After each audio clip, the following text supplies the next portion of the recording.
I'm Chris Daly. Most of you know me. I'm a long-time Holy Trinity member. I was in Vancouver. I came back and I started to volunteer in Unity Kitchen in December. And then in February at Vestry, I let my name stand as a warden. And when we first met, what needed to happen was to bring together the Unity Kitchen Task Force. So here we are. So I'm going to start out the presentation today, and Oliver is going to kick in, and then I'll come back. So that's our plan. We've been very honored. Can you hear me?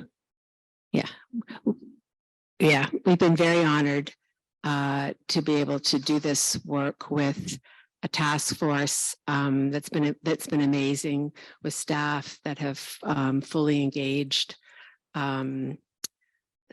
So we feel very blessed. Today's presentation, and I'm just looking for the slide deck to come up, which I don't see yet. There it is. Okay. It's a report back from the Unity Kitchen Task Force. But in the past 2 weeks, there have been a series of developments that have changed our landscape, so that we've sort of built those into the presentation. Otherwise, to make it current and meaningful. But we'll try to distinguish between the work of the task force and then things that have happened in the past couple of weeks. So the terms of reference for our task force. Next slide, Dave. Following the motion at Vestry in February, we were asked to meet urgently to review and amend the Unity Kitchen budget and to present to Vestry Executive a budget as close to balanced as morally and legally feasible, no later than the end of May. So we have a couple of comments about the motion as we dug into our work. One of the comments is that the motion assumed that Unity Kitchen had a budget, but the income and expenses associated with Unity Kitchen had never been separated out from the budget of Holy Trinity as a whole, and that made it very difficult to really understand the financial situation of Unity Kitchen against the financial situation of Holy Trinity. So we've done that work, and it's the first time that it's been done. So we're kind of going with the flow on it. But what it showed us was that of the originally projected deficit in February that we reviewed, about 39% could be attributed to the Unity Kitchen program. So I think that's less than we assumed, because we didn't have the information separated out. So that's how we got started. Our membership. Next slide, Dave. Actually, terms of reference next. So our terms of reference were quite all-encompassing, and a bit of a puzzle for us, because of the task force members, different members understood different pieces of the puzzle, and we worked together to share what we knew, and we were very dependent on staff to help us understand the program, and we're very grateful for that, because you can imagine under the circumstances that are being faced that this would be very difficult for staff, and they were really great. So our terms of reference encompassed everything: the program, mission, values, volunteer landscape, the program itself, and we set out to learn about other similar programs, downtown programs, more established than ours, the grant landscape, and the salary and operational costs. Next slide. So this is us. Oliver and I co-chaired as members of Vestry Executive. The task force is set up for 6 months to do the work around the program and budget that's at hand. But longer term, a committee of Vestry Executive will be set up, and it will look different. It will have different terms of reference and probably different membership as well. So this is us. mostly vestry members, 3 volunteers plus Kevin and Kevin Healy. I think many of us know Kevin, and Kevin wanted to be identified as a friend of Holy Trinity. But he's also a volunteer and an educator and generally good guy. Sarah Boyles served as witness for our task force. And the reason, we got the idea from Canada's Truth and Reconciliation Commission, the idea of a witness, somebody who helps us honor the proceedings of difficult conversations that might ensue, and then reflect at the end of how we're doing. And that role has been invaluable. Staff were not members of the task force, but they asked to come, and we needed them. And they came on pretty much mostly on their own time. And they appreciated that we had financial pressures, and that a lot of the dollars, as we looked at financial information, they appreciated that a lot of the dollars were in salary dollars, but they wanted to come. They wanted materials shared, and that was the way that we approached the work. And because I see Josh here, Josh has been a contract newcomer and came when we were really trying to look at numbers, and brought exceptional capability. So I just mention that. Yeah, it really helped. It was very, very helpful. So mission and values, that was our first task, was to look at the mission of the program, the values of the program, and we were asked to understand them, and then to reflect on whether we wanted to uphold the mission and values, or did we think in any way that it needed to be adjusted. And so we had what I'd call challenging conversations in 3 areas, but I also think that the conversations reflected the learning of task force members about the program. So there were a number of things that came forward, and we can at the end, you may have questions, and we can explore this further. But one of the things was that some of the members of the task force, in particular some vestry members, remember being more involved in direct hospitality with people served, by inviting people into the church and hosting meals and programs. And some wondered if this could happen again on Sunday, and that's a possibility that can be explored. One of the challenges is that the model of the program is based on the social science of the day, and working with people with mental health challenges, substance use disorders, previous trauma, is that the model, and it's reflected throughout our current healthcare and social service system, is a by and for model. And we see that in our volunteers. So volunteers are also guests. There's some of us from the community as well. And there's other people who are between jobs, retirees who are interested in joining, some moms. There's a group of us, and but the model is that the volunteers are also guests, and so they're helping one another, and that's very much a model of healing in our current world. So we need to look at how we, moving forward, no matter what we do, how we embrace that. So the next slide. And this is similar, this is a similar theme.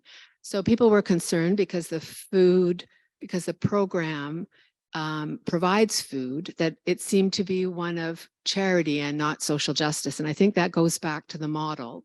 And I think over time, I think more members came to discern that the program's a hub of justice-seeking initiatives. And but we're just I think we were all getting our minds around that current social justice work looks different than it did in the past with previous parish member led initiatives. And then the other thing that came up was the role of the community director, where we did learning to appreciate that the role is much broader than that of Unity Kitchen, and that Unity Kitchen's only one area of operational responsibility and social justice initiatives. And then Dave, the next slide. So with Zachary being back in the last couple of weeks, and appreciating where we were at, he shared the model, this model that he was putting it forward to help explain the program. And so what you see over the top are the pieces that are of the total model that are associated with Unity Kitchen. The volunteering and meaning making, the food provision, the survival supply, distribution and collaboration with Toronto Public Health and other organizations. The healthcare piece, work that's been done to create and fund a parish nurse, and we'll be hearing more about that in the coming weeks. The health bus comes here once a week. The street health bus comes here once a week. I know on Instagram, going back to the right-hand side of the page, every morning I get a ding and there's an update on Unity Kitchen's Instagram, and Elizabeth has done an amazing job of sending out regular updates with links to all kinds of information and learning opportunities, most of which are free of charge. So the programs that I started to take the programs that Kevin offers, and they're amazing. They change you. So I would encourage. Anyway, they're great. Anyway, I don't mean to sell the program, but I did kind of become a convert. So anyway, so moving forward to the next slide and over to Oliver. Yeah. Oops, sorry, flipped the page too fast. You need kitchen by the numbers. So I guess this is kind of what happens, during the week here. As it stands now, this has fluctuated as the program has, existed, but generally this is how it is, and this is how it is now. 4 days a week, so that's 4 meals a week.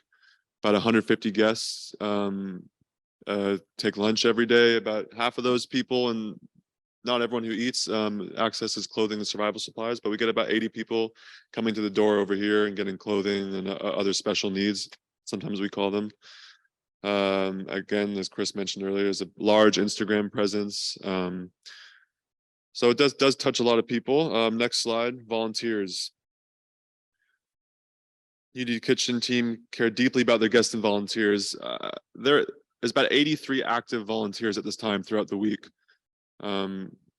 Volunteers work in food prep, dishwashing. Some people work out here with the clothing and survival supplies, packing, distributing lunches, other special needs, telephones, things like that.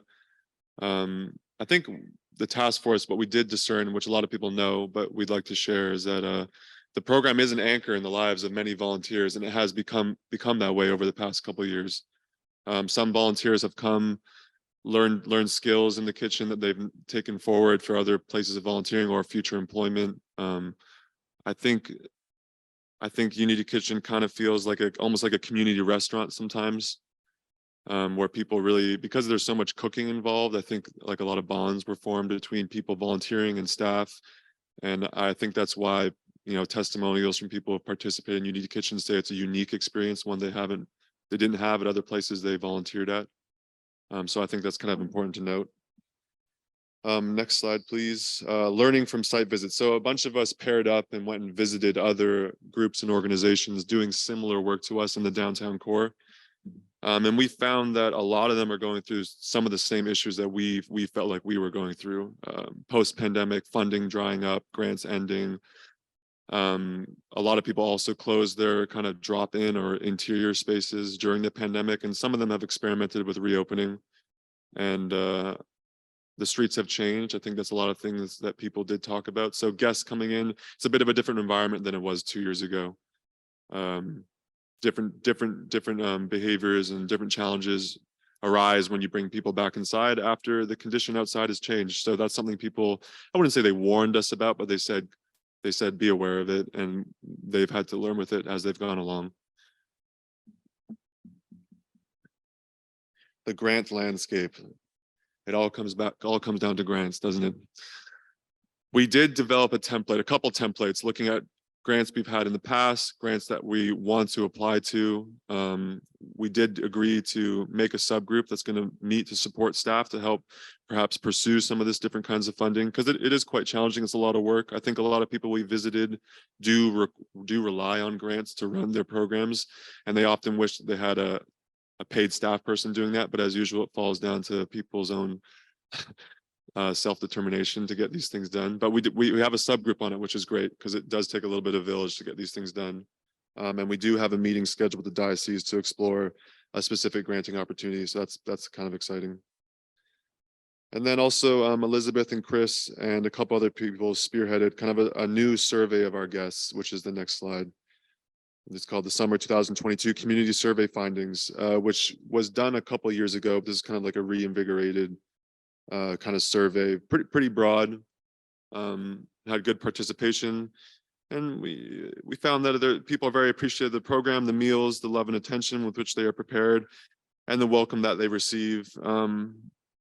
I think there is kind of like a two-way exchange of knowledge and comments and insights that happen between volunteers in the kitchen and people who are participating in the program. And I think that was kind of reflected in our findings. The report is pending, so the survey has finished, and I think people are just going to finalize it, and we'll be able to see exactly what the results are pretty soon. And then Chris is going to take it away. Thanks, Oliver. Thanks. So before we get into the money, which we're going to do next, the task force does have some suggestions for moving forward, recognizing that the program will need to change and be drawn back a bit. So the first one was sort of go low and go slow in terms of moving forward. We forget how quickly we forget about the pandemic, I guess, because we don't want to remember it. But all this happened during the pandemic, and that we got the program we got off the ground during the pandemic is just like a wow. And we need to not lose sight of that. But now we need to move forward. And so there's a lot of interest in reopening the church with some with small group programming inside, some provision of food, if staff can be available. And there is interest in consideration of something on Sunday when we're here. The task force is very interested in promoting partnerships. We did ask when we met with the other programs, Church of the Redeemer, All Saints, St. Stephen's in the Field, and some of the others about partnerships. And there was nothing that was sort of immediate, but certainly it's an area for ongoing dialogue. Was interested in community events and dinners around the church to engage guests and the business community. And the educational programs that are offered through the program are amazing. And so, looking at engaging the community around us in support for engaging with someone in crisis and de-escalation training and other programs that the local community may be interested in. An outreach cart, that's something we latched onto. It's something Church of the Redeemer does, where they have an outreach cart with a bit of with coffee and other fluids and snacks, and they go around, and it's for anybody. Mostly the people they serve through the program, but for anybody. And it's been a wonderful way for them to tell their community and people around about the program, and they get a lot of donations that way as well. And so that might be something, one sort of tactical approach that might work for the program. A lot of pride in the homeless memorial and how it needs to be more broadly valued by the whole city. And just that we need to keep telling our stories. So those are sort of directional things from the task force. And then the next slide is about the money. So this is bit of history. These are because these have never been separated out specifically for Unity Kitchen. The revenues have been mixed with, in our reporting with with the revenues for Holy Trinity as a whole. And so it's just helpful to see them separated out. And Inez, our bookkeeper, and Arnie, Pam's husband, helped us do this. So you can see pandemic 2021, almost 100,000 in revenues from donations, foundations, grants, and then ramping up to 2022, just over 200,000. And as well, we received a federal grant for infrastructure needs in the building itself. It's not included in the chart. It was for the building, not for the program, but it was received in large part because the building was being used by the Unity Kitchen program. So when you look at the last 2 years of funding that came in associated with Unity Kitchen, it's almost $750,000. So it still didn't cover, the direct revenue still didn't cover all our costs, but it's a better picture than we thought, we knew. We just didn't, we knew. So then the next slide is Unity Kitchen revenues for this year. And we were very disappointed. We just heard last Monday that we weren't successful in getting a grant from the Red Cross that we were very hopeful about for 100,000. But the diocese we've had discussions with the diocese, and there's a meeting scheduled, and there's some hope for significant interim support from the diocese, that we need to apply, and that we need to be clear about what we're doing and where we're headed. So that's 20. So you can see that in the left-hand column, it's for just the first quarter, January to March, and pretty soon we'll be able to update that for the second quarter. It's not bad. I mean, 52,000 for one quarter isn't bad, but if we really draw back the program, we're not going to continue to get the revenues. So it's a bit of a double bind.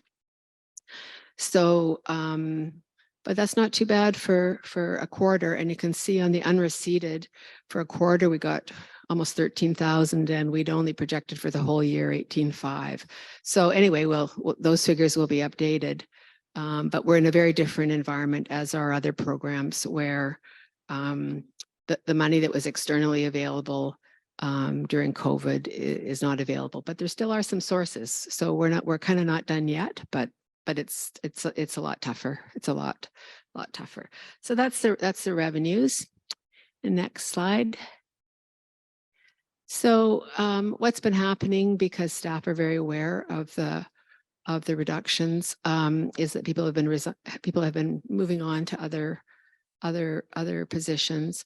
And about 2 weeks ago, Tara, our food service facilitator and cook, is going to move on. She has another position, and she's also going to go back to school. So yeah, so it's tough, and it's been hard on staff, and staff do in working with clients and working with volunteers. Tara, she not only cooks, she keeps an assembly line of people going, making food, and there's a time pressure, to get it out hot, and volunteers are very committed to this. So staff are doing really difficult work, and when you're doing that kind of work, you need a team, and you need to know that people got your back, right? So we're going to have some opportunities coming up to celebrate Tara and to celebrate other staff in the program. But I think we really need to be, these are young people doing Christian ministry, even though they don't call it that. But it is. So okay, then let's next slide. Okay, where are we now?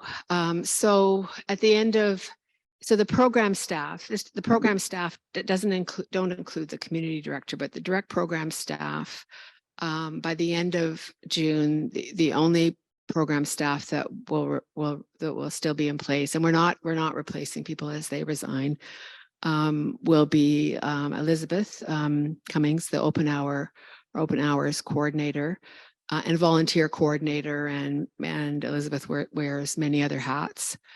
And anyway, with all the resignations moving forward, and if we expect to do some programming, there will be a need for a partial FTE to support program operations, but this has all happened very quickly, so that needs to be fleshed out. On the food and supply spending was almost 200,000 in 2022, and in the early months of this year, staff were really ratcheting it back. They'd been given a target of 120,000 per year. It was very evident in the quality of food and that was served. Guests noticed right away. Other people noticed. Volunteers felt badly too. But they were accomplishing it. So for next year, we're looking at 21,500. And then there'll be a bit for September to December. So we'll talk more about the transition. But through all that, between food and salary savings, the program will have saved about $250,000 as we move forward to 2024. That won't all be realized this year because we're already in progress with this year. So this is what the staffing changes look like, and what the associated savings are. And then there we have a sort of, and this is the next slide.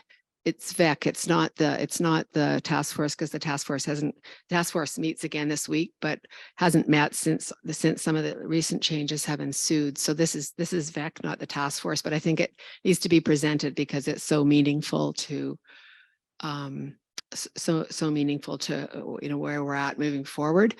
So the plan is to close down for the summer, more or less. Some of the staff will still work behind the scenes in organizing moving forward.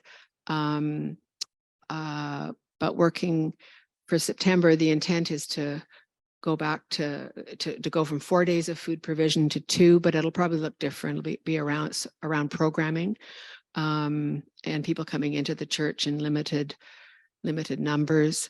But there's a lot of planning that needs to happen for that to happen. Meal preparation will be simplified and be volunteer led and run. And we've got to make that happen, but it's not easy. People need food preparations. Some other churches do some of that.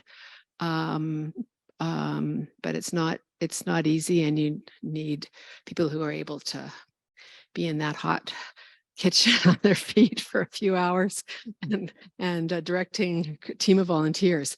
So but that's what we're gonna look into.